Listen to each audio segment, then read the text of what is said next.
Bismillahirrahmanirrahim. Mathematics first year National Book Foundation. We are going to start our next question of exercise 2.6 question number 3. Question number 1 और 2 हम कर चुके हैं। Question number 3 start करने से पहले आपसे रिक्वेस्ट यही की जाती है कि जिसने एक्सरसाइज नंबर 2.5 नहीं पढ़ी, जिसमें हमने रिड्यूस एचिलॉन और एचिलॉन फॉर्म पढ़ी थी, वो लाजमी पढ़ के आए। वो पढ़ेंगे तो ये कंसेप्ट आपको क्लियर होंगे, उसके बगैर ये कंसेप्ट क्लियर नहीं होने। पहले दो कंसेप्ट हम पढ़ चुके हैं, पहले दो चीजें हम सीख चुके हैं, पहले दो क्वेश्चन हम कर चुके हैं। तीसरा क्वेश्चन कहता है solve the following system of linear equations bye Gauss elimination method.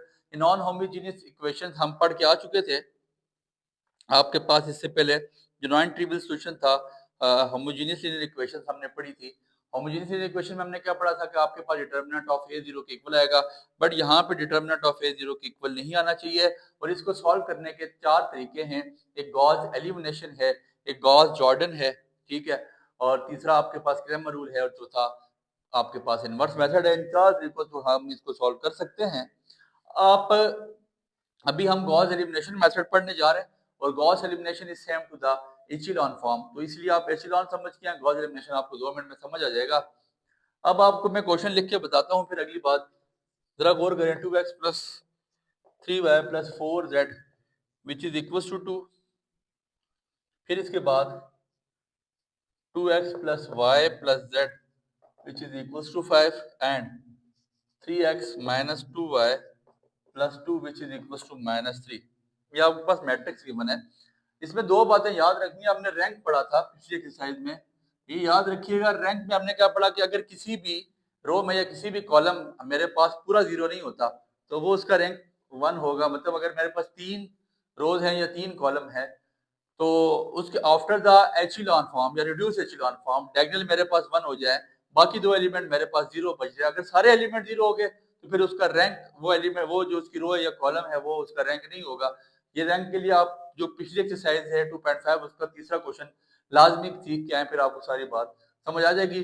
अब इसके लिए शर्त ये है कि इसका मॉड ऑफ ए 0 नहीं होना चाहिए, इक्वल के बाद वाली वैल्यू 0 नहीं होनी चाहिए, आर्गुमेंट मैट्रिक्स मेरे पास गिवन है, और रैंक ऑफ ए आपके पास बराबर किसके होना चाहिए, रैंक ऑफ ए बी के। और बी बेसिकली क्या, आपके पास ये मैट्रिक्स है जो इक्वल के बाद होता है। तो जरा मेरी बात पे गौर करें। टू, मैं इसको लिखूंगा, आपने क्लास 9 में भी सीखा था। 2 1 1 3 माइनस 2, सब कोफिशिएंट जो लगे हैं वो लिख लेने। और फिर आपके पास क्या है, X Y Z which is equal to 2 5 4 minus 3। ये आपके पास क्या है, मैट्रिक्स कौन सा है, ये बी मैट्रिक्स है, ये ए और ये एक्स है। तो आर्गुमेंट मैट्रिक्स, आर्गुमेंट मैट्रिक्स, ठीक हो गया। ए बी एक आर्गुमेंट मैट्रिक्स हम बना लेते हैं। और ये याद रखिएगा, मैं डायरेक्टली यहाँ पे अगर मेरे पास डिटरमिनेंट में ही होता तो मैं इसकी डायरेक्टली रो कॉलम चेंज नहीं कर सकता था, मुझे वहां पे -1 लगाना पड़ता रोज कॉलम को उल्टाने के लिए। लेकिन मैं यहाँ पे रोज कॉलम को पहले ही उल्टा दूंगा।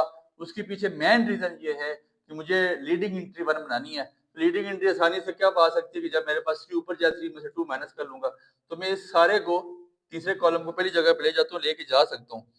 ठीक है, मैं इसको आसानी पहली जगह पे लेके जा सकता हूँ।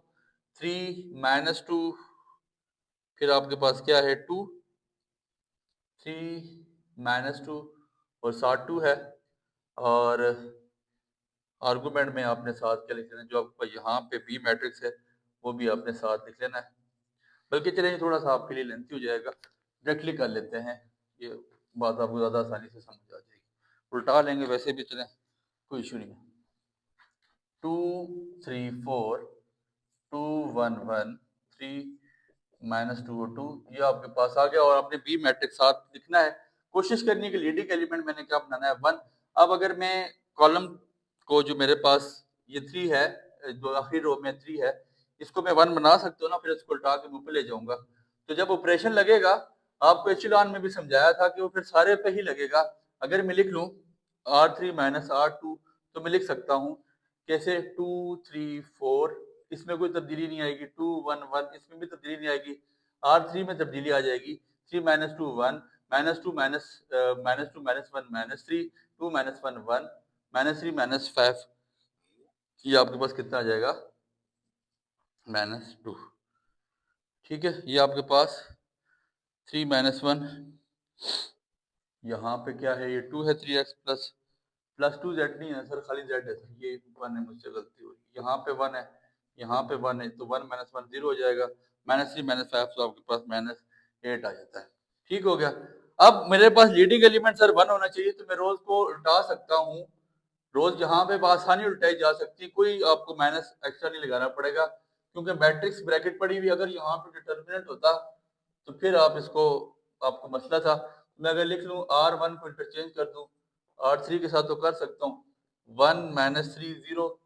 अब ये सारी है इंटरचेंज होकर ऊपर चली जाएगी, फिर 2 1 1 5 2 3 4 और 2। ये आपके पास लीडिंग एलिमेंट क्या हो चुका है, अब 1 हो चुका है। अब आपने क्या करना है, लोअर ट्रायंगल जो आपके पास ये है, इसको क्या बनाना है, 0। आपको पता है एचिलॉन फॉर्म में हम यही काम करके आए थे, लोअर ट्रायंगल हमने 0 बनाई थी। देखिए एक एक क्वेश्चन को अगर पूरा प्रॉपर कराया जाए तो ये कम से कम 15 से 20 मिनट का एक क्वेश्चन है। तो मेरी कोशिश होगी कि आप जाएं और एचिलॉन फॉर्म को समझें, फिर आप ये खुद कर लेंगे। अगर मैं 4 क्वेश्चन कराऊं तो कम से कम ये घंटे का लेक्चर है, तो इसके चारों पार्ट से मैं सिर्फ एक क्वेश्चन आपको अच्छा करके करवाऊंगा, और बाकी क्वेश्चन इंशाल्लाह आपको एजुकेशन विद हमजा के तमाम ग्रुप में इसका पीडीएफ मिल जाएगा। ग्रुप का लिंक डिस्क्रिप्शन में मौजूद है, एडमिन का नंबर स्टार्ट में आ रहा है, मैसेज करें। अल्लाह का शुक्र, इस टाइम 80-90 लोगों की जिंदगी में आसानी भर है, आप भी ये खुशनसीबी हासिल करें और हमें अपनी खिदमत का मौका दें। अब ऐसा है, मुझे यहाँ लोअर ट्रायंगल को क्या बनाना है, 0। हाँ, तो मैं क्या कर सकता हूँ, अगर मैं लोअर ट्रायंगल को 0 बनाना चाहूँ, कैसे बन सकती है सर, क्या ऑपरेशन लगेगा, R2 -2 R1 और R3 -3 R1। जाहिर सी बात है, 1 तो आ गया ना शुरू में, 1 -3 0 और ये हो जाएगा -8, 2 -2 0। अब ये 2 हो गया ना, 2 R1। अब 1 माइनस 3 3 9 माइनस माइनस प्लस, तो ये आपके पास कितना आ जाएगा, 3 2 6 1 -1 1 माइनस, ये आपके पास +7 आ जाएगा, 7 1, ये आ जाएगा 21, 2 -1 0 9 4, और ये आपके पास 18 आ जाएगा। सर कंसेप्ट समझा रहा हूँ, मैंने क्वेश्चन सॉल्व किया हुआ है, अगर मैं पूरा पूरा दोबारा यहाँ वो करने लग जाऊँ मेरे लिए बड़ी प्रॉब्लम है। अब ऐसा है, ये दो एलिमेंट तो 0 हो गए, इसको अब मैंने क्या बनाना है, सबसे पहले इस 7 को उड़ाना है, डायगोनल में मैंने 1 लेके आना है, तो डिवाइडिंग बाय 7 R2 को, मेरा जो अगला ऑपरेशन लगेगा कि मैं R2 में 1 -3 0 -8 0 7 बाय 7, आपके पास कितना हो जाता है 1, और सॉरी हाँ जी 7 बाय 7 1, ये आपके पास हो जाएगा 1 बाय 7, 21 बाय 7 आपके पास 3, आप लिख सकते हैं R2 बाय 7। फिर आपके पास ये क्या आ जाएगा, 0 9 4 और 18, यहाँ तक दिली नहीं है। अब इसकी मदद से, मतलब जो दूसरा मेरे पास ऊपर एलिमेंट आ गया डायगोनल में, मैं 9 को 0 बना सकता हूँ। तो मैं क्या करूँगा, अगला ऑपरेशन क्या लगाने जाऊँगा, A B argument of B, अगला ऑपरेशन मेरे पास क्या लग जाएगा, R3 माइनस 9 R2, ऐसे ही बनेगा ना सर, 9 माइनस 9 आपके पास 0 हो जाएगा, 1 -3 0 -8 0 1 1 बाय 7 3 9 माइनस 9 0 4 9 बाय 7, तो ये आपके पास आ जाएगा कितना, 19 बाय 7 18 माइनस दिस, तो ये आपके पास कितना आ जाता है, गलबन -9 आ जाता है। ठीक हो गया। अब एक और चीज है, बाकी चीज तो ये लोअर ट्रायंगल 0 होगी, डायगोनल में 2 एंट्रीज 1 होगी, तीसरी एंट्री को 1 हर सूरत होना चाहिए, तो मैं उसको 1 कर दूंगा, किसके साथ, इसी के साथ उल्टा दूंगा। 19 बाय 7 है तो 7 बाय 19 के साथ मैं इसको मल्टीप्लाई करवा दूंगा, 1 -3 0, ये आपके पास आ जाएगा -8, क्या कर दूंगा, R3 मल्टीप्लाई बाय 7 ओवर 19, ये ऑपरेशन मेरे पास लग रहा है, 0 1 1 बाय 7 3 0 0, अब ये आपके पास 1 हो जाएगा, और ये आपके पास -63/19। ठीक है सर, आपके पास ये सोल्यूशन आ गया है। अब आपने एक बात लाजमी लिखनी है आखिर में, रैंक ए बराबर आ चुका है, आपको पता है रैंक ए बराबर है किसके, रैंक ए बी के। तो ये आपके पास पहला एलिमेंट क्या होता है, एक्स, दूसरा वाई और तीसरा ये एक्स होता है, ये वाई होता है, ये जेड। मतलब जो आपके पास लास्ट रो है उसमें आप देखें एक्स भी 0 है, वाई भी 0 है, जेड किसके इक्वल है, मैंने कहा ना रैंक ए बराबर होता है आर्गुमेंट ऑफ ए बी के, या other rank of A B के। तो जेड मेरे पास आ जाएगा -63/19, ये मेरे पास डायरेक्टली किसकी वैल्यू निकल आई, जेड की। क्यों, कि ये 1 है और 1 बेसिकली थर्ड एलिमेंट, और थर्ड एलिमेंट क्या है मेरे पास z। इसके बाद अब अगर मैं ऊपर जाऊं यहाँ देखूं तो ये मेरे पास y है x y z और y plus 1/7z which is equal to 3। ठीक हो गया। तो y प्लस 1/7 z की जगह अगर मैं माइनस 63/19 पुट करूं तो 7 1 7 7 9 तो y प्लस 9/7 9 63 ऐसे ही होगा सर। ठीक हो गया। y minus minus plus minus 9/19 which is equal to 3। तो y is equal to 3 plus 9/19 9 19 3 57 और 57 प्लस 9 66/19 आपके पास y की वैल्यू आ जाएगी। और यहाँ से पहली इक्वेशन कैसे बना सकता हूँ मैं, ये x ये y और z, तो मैं लिख सकता हूँ x माइनस 3y, अब z की जगह 0 है तो प्लस 0z लिख लें विच इज इक्वल टू -8। एक ही बात है, x माइनस y की value 66/19 which is equal to -8।